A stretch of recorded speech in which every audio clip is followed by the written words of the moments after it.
Updates कर रहे हैं आपको थाना फलोरा की हदूद से बूढ़ी औरतों के कानों से तलाई बालियां नोचकर फरार होने वाला गिरोह गिरफ्तार कर लिया गया है। गिरफ्तार होने वाले मुलजिमान से भारी जेवरात, असला, मोबाइल फोन्स और मोटरसाइकिल्स बरामद हुई हैं।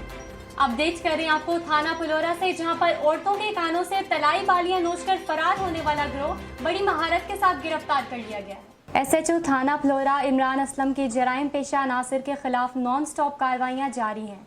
इलाका से बूढ़ी औरतों के कानों से तलाई बालियां नोचकर फरार होने वाला गिरोह बड़ी महारत के साथ गिरफ्तार कर लिया गया है। चुनिंदा तफसीलात के मुताबिक थाना फलोरा के crime fighter SHO Imran Aslam ने अपनी बहादुर टीम के हमरा जराइम पेशा अनासिर के खिलाफ नॉन स्टॉप कार्रवाइयां करते हुए इलाका से बूढ़ी औरतों के कानों से तलाई बालियां नोचकर फरार होने वाला गिरोह बड़ी महारत के साथ गिरफ्तार कर लिया है।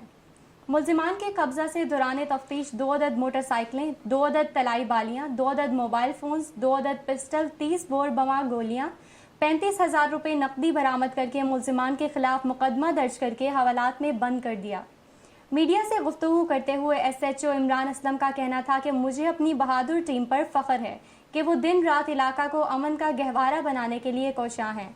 आखिर में कहा कि गिरफ्तार होने वाले मुलजिमान थाना फलोरा समेत दीगर अजला की पुलिस को भी मतलूब थे।